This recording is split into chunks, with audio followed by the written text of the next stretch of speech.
Mexico super మార్కెట్లో భారీ పేలుడు సంభవించింది. హెర్మోసిల్లోని వాల్డో సూపర్ మార్కెట్లో ఈ ఘటన చోటు చేసుకుంది. ఈ ప్రమాదంలో 23 మంది ఘటనా ప్రదేశంలోనే మృతి చెందారు. మృతుల్లో 2 చిన్నారులు కూడా ఉన్నారు. మరో 12 మందికి తీవ్ర గాయాలయ్యాయి. ఘటనపై మెక్సికో గవర్నర్ రియాక్ట్ అయ్యారు. మెక్సికో గవర్నర్ ఆల్ఫాన్సో డ్యురాజో దిగ్భ్రాంతి వ్యక్తం చేశారు. ఆయన ఆ విజువల్స్ మీరు చూస్తున్నారు. ఈ ఘటన ఒక్కసారిగా ఉలిక్కి పడేలా చేసింది ఆ ప్రాంతాన్ని.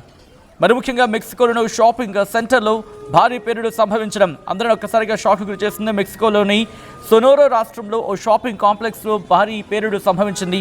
ఈ ప్రమాదంలో ఏకంగా 23 మంది దుర్మరణం పాలవడం ఒక్కసారిగా అందరినీ దిగ్భ్రాంతికి గురి చేసింది. ఈ ఘటనకు సంబంధించి పేలుడు కారణానికి ప్రస్తుతం అన్వేషించే ప్రయత్నాల్లో ఉన్నారు అక్కడ అధికారులు.